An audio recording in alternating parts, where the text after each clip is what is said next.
A new world order. Create a new world order. So it's a phrase that I often use myself, that we needed a new world order. Can it really be said that we're building a new world order? A new world order. We have a real chance at this new world order. When really a new world order can be created. It is a big idea. A new world order. What is the New World Order? President Bush Sr. proudly spoke of the New World Order, a term used by those who promote one world government under the United Nations. New World Order, a term used by those who promote one world government under the United Nations. When we are successful, and we will be, we have a real chance at this new world order, an order in which a credible United Nations can use its peacekeeping role to fulfill the promise and vision of the UN's founders. Before we begin, it's important you know that everything in this video is already widely available and public. The only thing unique is the collection of information being in one single place. My goal is that this will contribute to at least a single person's understanding of the New World Order, and governments, their militaries, secret societies, intelligence agencies, and a host of other parties all play a role. Hopefully this video can offer someone a firm and facts-based foundation in this area. I worked hard on it. Hope you enjoy. Chair recognizes the gentleman from Texas, Mr. Paul. Mr. Speaker, President Bush Sr. proudly spoke of the New World Order, a term used by those who promote one world government under the United Nations. In going to war in 1991, he sought and received UN authority to push Iraqi forces out of Kuwait. The first Persian Gulf War, therefore, was clearly a UN political war fought within UN guidelines, not for U.S. security, and it was not fought through to victory. The bombing, sanctions, and harassment of the Iraqi people have never stopped. I have argued for years against our membership in the United Nations because it compromises our sovereignty.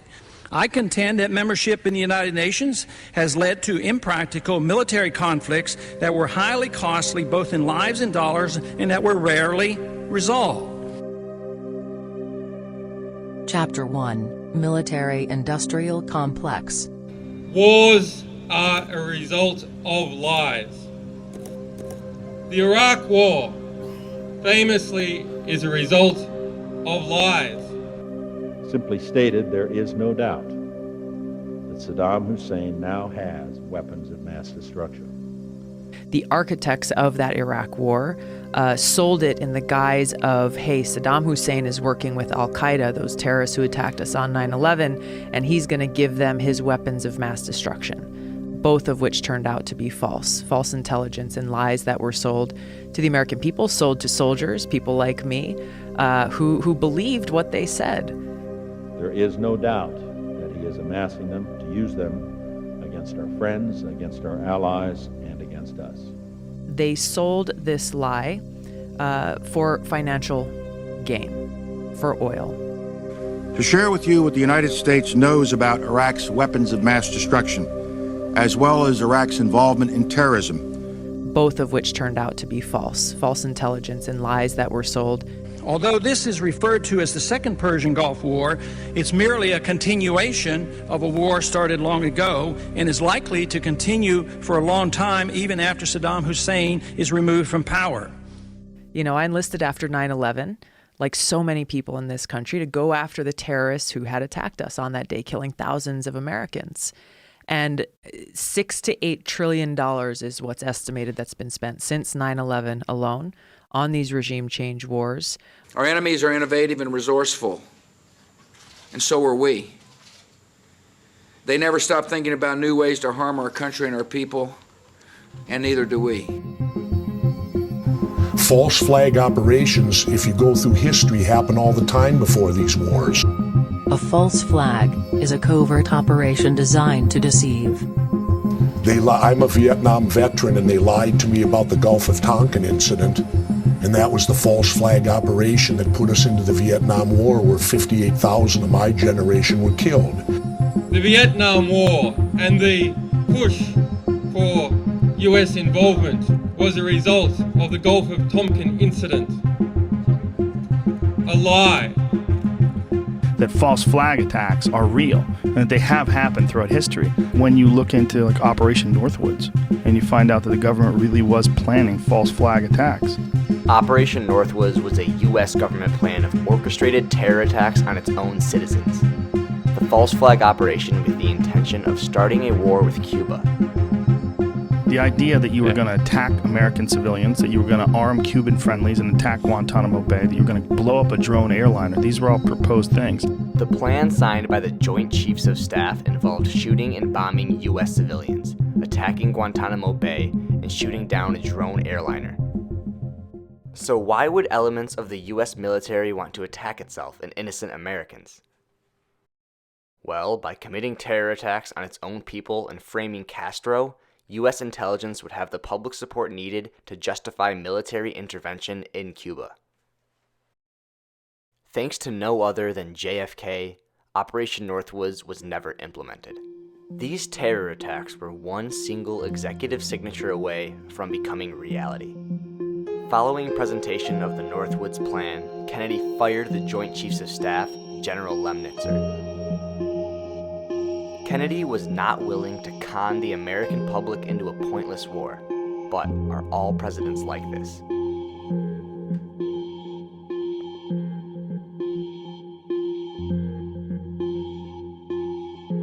Kennedy was increasingly unpopular with some of the most powerful and corrupt institutions. The president was quoted saying he desired to splinter the CIA into 1,000 pieces. In Executive Order 11110, he famously tried to take the U.S. off of Federal Reserve notes and into a silver-backed currency system. President Kennedy was challenging the military-industrial complex, the CIA, and the Federal Reserve. And basically every president since Kennedy, they have been successful in what they call fearing up. The intelligence community wants to assassinate somebody. They want to run this illegal program here, there, or everywhere. And they can't do it because they're executive agencies without that top-level executive sign-off. If you've got the IC against you, right, they can stonewall you, they can put out stories that are going to be problematic for you every day of your presidency. But it's a problem that as president, you very much don't want. Not only was JFK challenging the CIA, Federal Reserve, and military, but his 1961 speech to the press directly attacks a, quote, monolithic conspiracy whose dissenters are silenced. While the Warren Commission and media found that Lee Harvey Oswald killed Kennedy alone, the House of Representatives Select Committee on Assassinations found a high probability that 2 gunmen fired at President Kennedy. It also found Kennedy was probably assassinated as a result of conspiracy.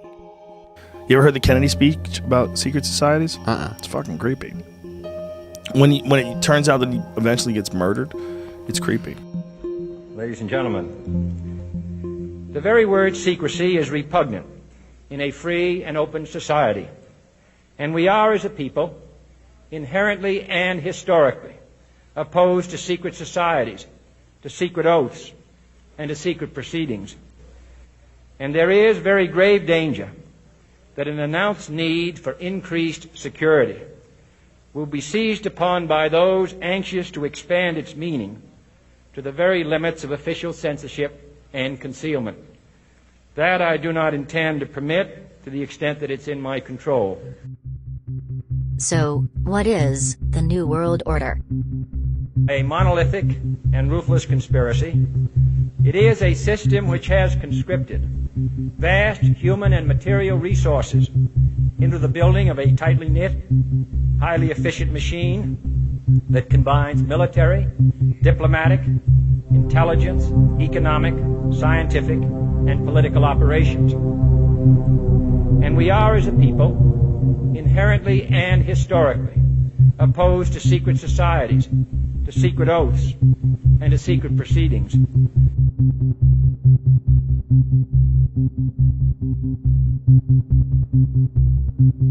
Chapter 2, Secret Societies. So this is this place, Bohemian Grove. All the elites would go there and they would engage in these occult rituals. This is in America? Yeah. What is the Bohemian Grove?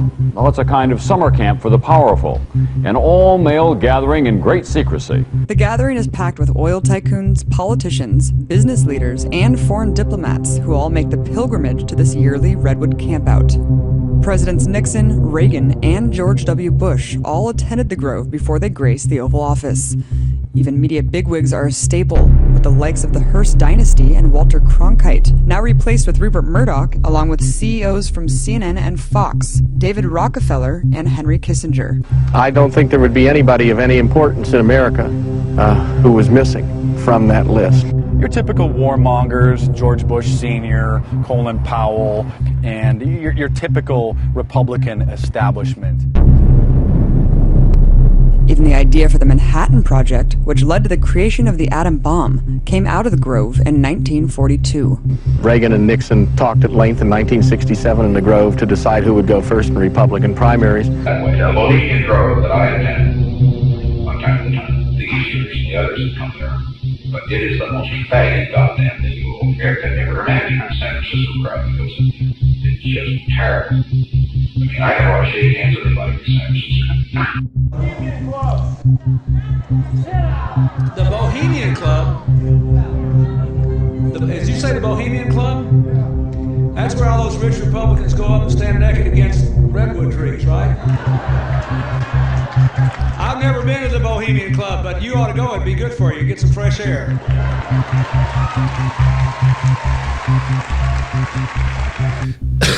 Former presidents go, top-ranking generals and heads of state and bankers and famous artists. They go to this place and they do occult rituals. They perform occult rituals. Well, they're chanting crazy shit and they're putting hoods on and they're burning an effigy that's supposed to be a sacrificial person, but it's straw in a bundle. And they do it in front of doing that? They talk about the owl god Moloch. Okay, these are multi-millionaires. Look at this. This is the hidden footage that John Ronson and Alex Jones got from Bohemian Grove in like the fucking late 90s. Midsummer sets us free.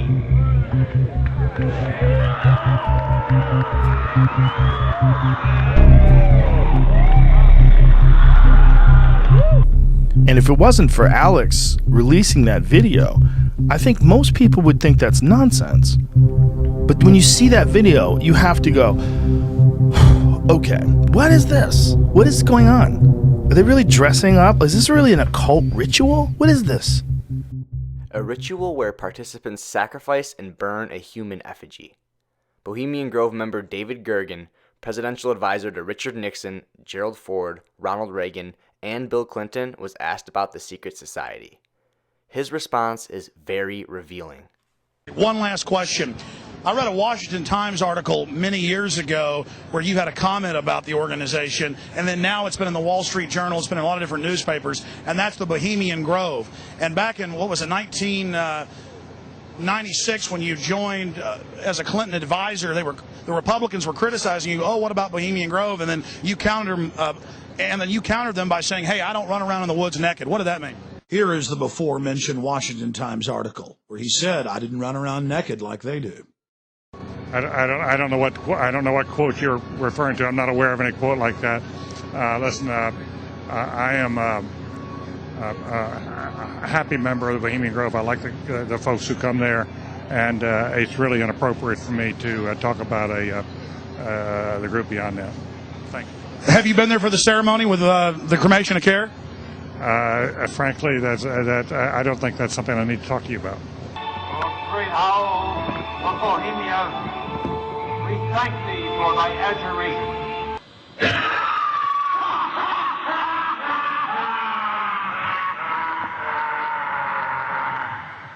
Have you been there for the ceremony with the cremation of care?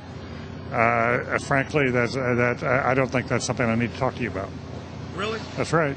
Well, I'm Alex Jones, and I snuck in there in 2000. I'm the guy that blew it wide open and got the video. It's been on national TV. Well, I disrespect you for that. You do? I do.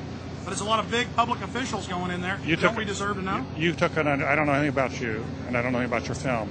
But if you go in there with an understanding, you violated that understanding by releasing that film, and I don't respect you for that. Really? we have public officials that I'm are sorry, setting you policy. took an understanding when you went in there that you would not do that film. And did you have an understanding when you went in there? No. Did you crash it? Yes. Yeah, and it has no trespassing signs there too, doesn't it? No, they put them up after. Oh, I'm I just sorry. walked in. I'm sorry, sir. I've been there before. I know what the circumstances are, and I'm sorry you violated the understandings. That was not a gentlemanly thing to do. But what about the ritual? Is the ritual genuinely?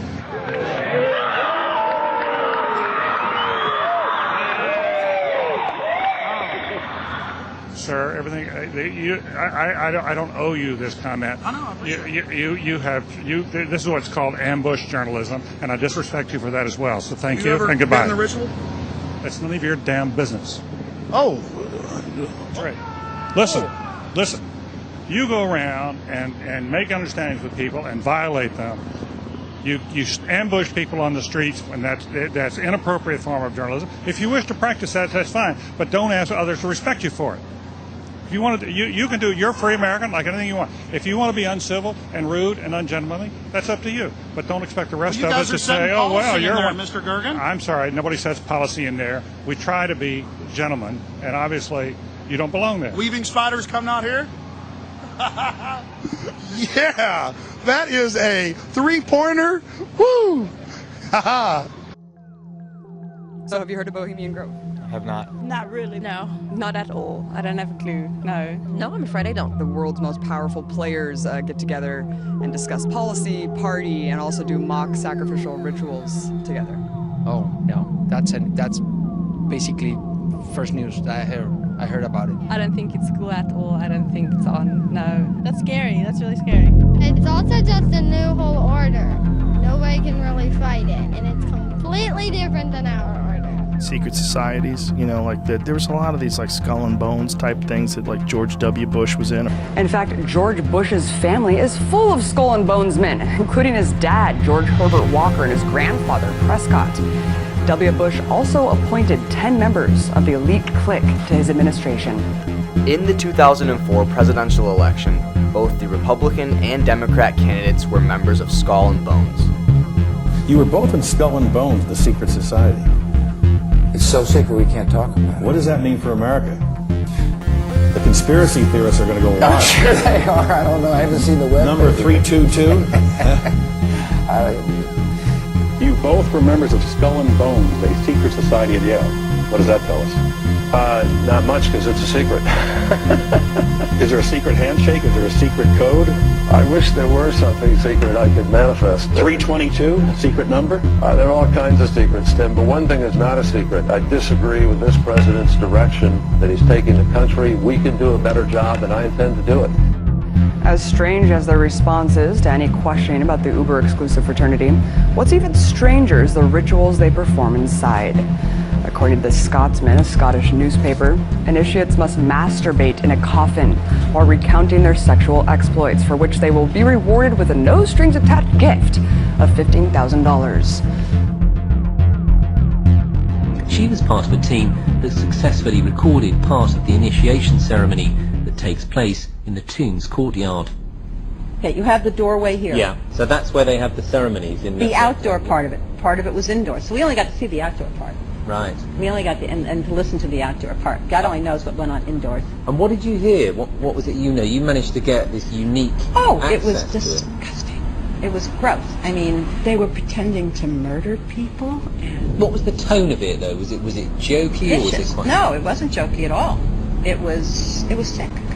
It's about the only thing to describe it. It was sick.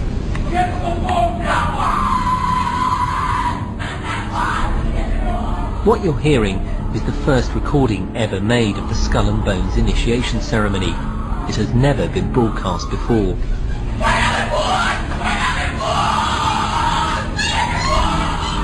15 new members of the club are being introduced into the macabre rituals of Skull and Bones by the senior students who are about to graduate. The club has what some might see as a strange fascination with death, skulls and bones. There's the chants too, difficult to hear first of all, but including the devil equals death, and death equals death. This is an elaborate, occult, ritualistic entry into this group. Skull and Bones members include the founder of FedEx, the founder of National Review, the founder of Time Life Media, the founder of Morgan Stanley, the founder of Brown Brothers and Harriman Bank, the founder of Pan American Airways, the founder of the Pittsburgh Penguins, the founder of the New York Mets, 26 U.S. congressmen, 18 U.S. senators, 15 U.S. governors, 4 secretaries of state, 3 U.S. presidents, and 5 CIA agents, including a director of the CIA. It's so secret we can't talk about it. What does that mean for America? Chapter 3, Intelligence Agencies. Do you have any people being paid by the CIA who are contributing to a major circulation American journal? We do have people who submit pieces to American journals. Do you have any people paid by the CIA who are working for television networks?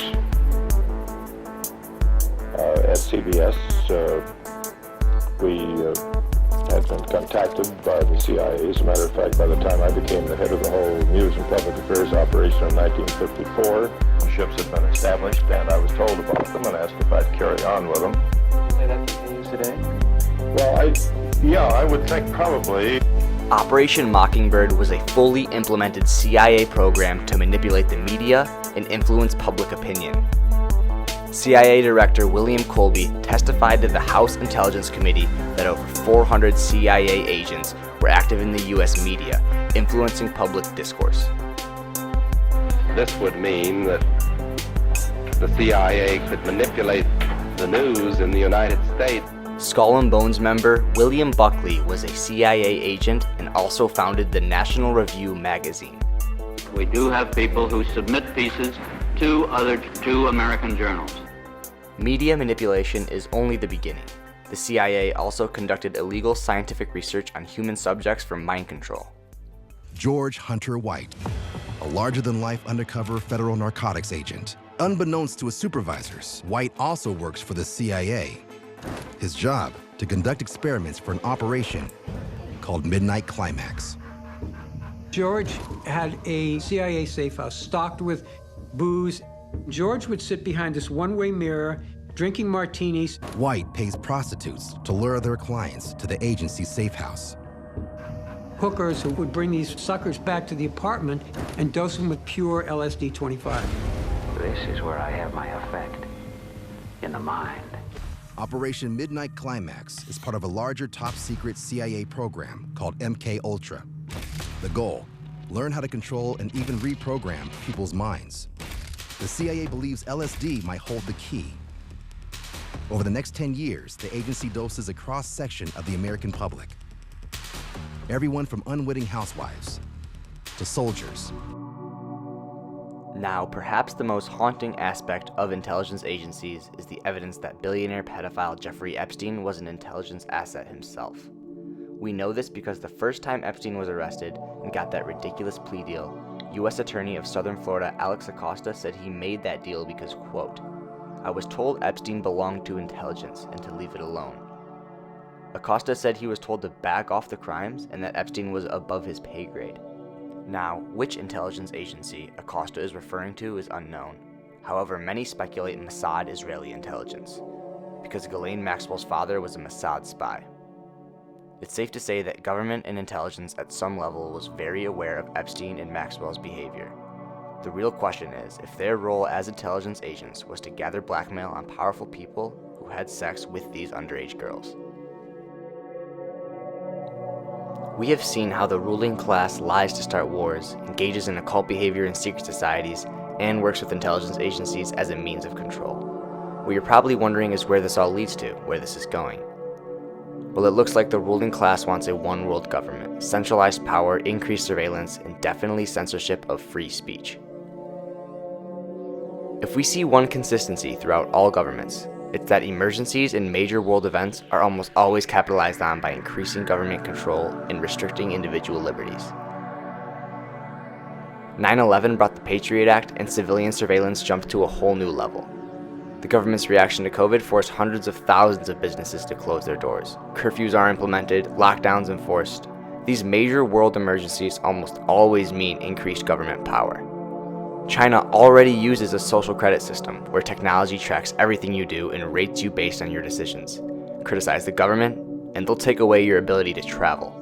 They're constantly monitored by facial recognition cameras that are able to instantly put a face to a name. Now, the Chinese are also ranked, given a mark out of a possible 950 points. A score in the 700s is considered good. Around the 500 mark is not. It's aggregating data gathered by banks, private companies, and the state to rate if someone's a good or bad citizen. The state will go over every detail of a person's life with a fine-tooth comb. Their financial situation, spending habits, career, even behavior on social media. Criticizing the government online or displaying outward signs of wealth is a no-no. On the other hand, praising the party or giving blood increases your social credit. A good score brings benefits, but people with low scores lose rights. The cinema names and shames people considered untrustworthy, plastering their details, even their addresses, across big screens. The Supreme Court has created a blacklist for so-called bad citizens, those whose ratings have dropped to 0. On it are companies, but also 23 million people to date. Among them is this journalist Liu Hu. He got a little too close to uncovering corruption among high-profile party members.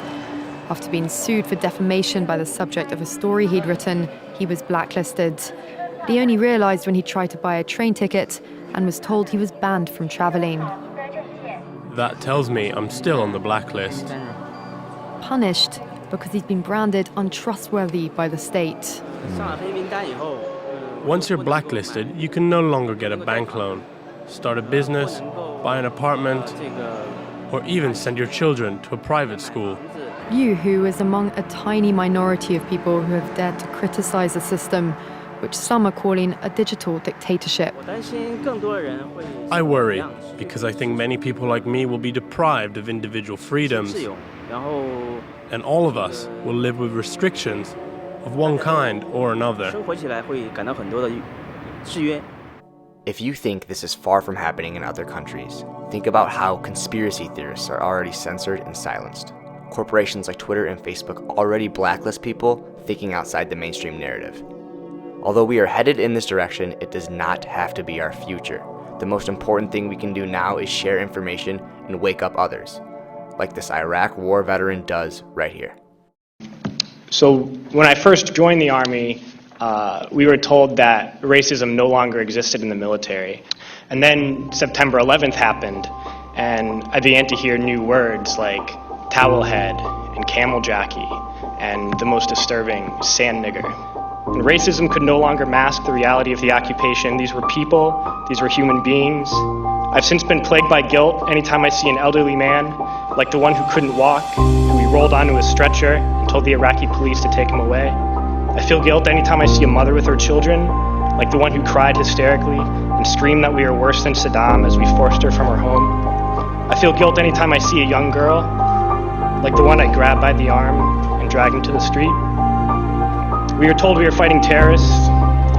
The real terrorist was me, and the real terrorism is this occupation.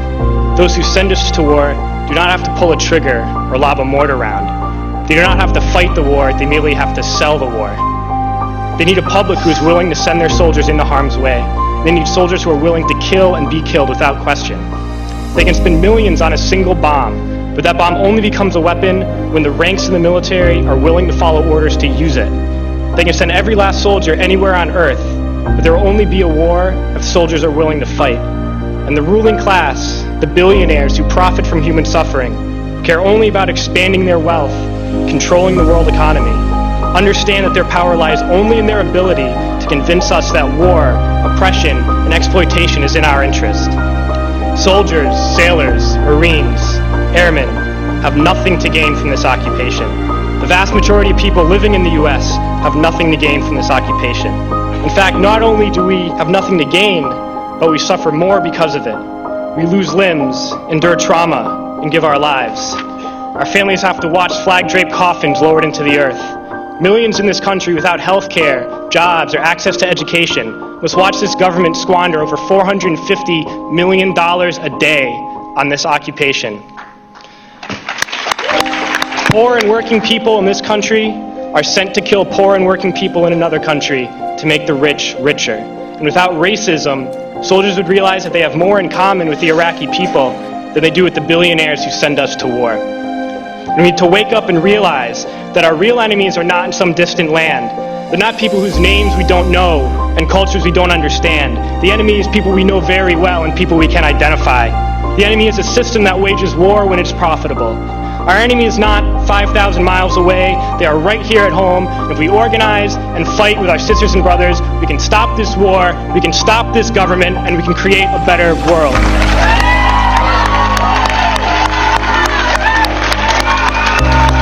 We are, as a people, inherently and historically opposed to secret societies, to secret oaths, and to secret proceedings. Subscribe to Expose Politics.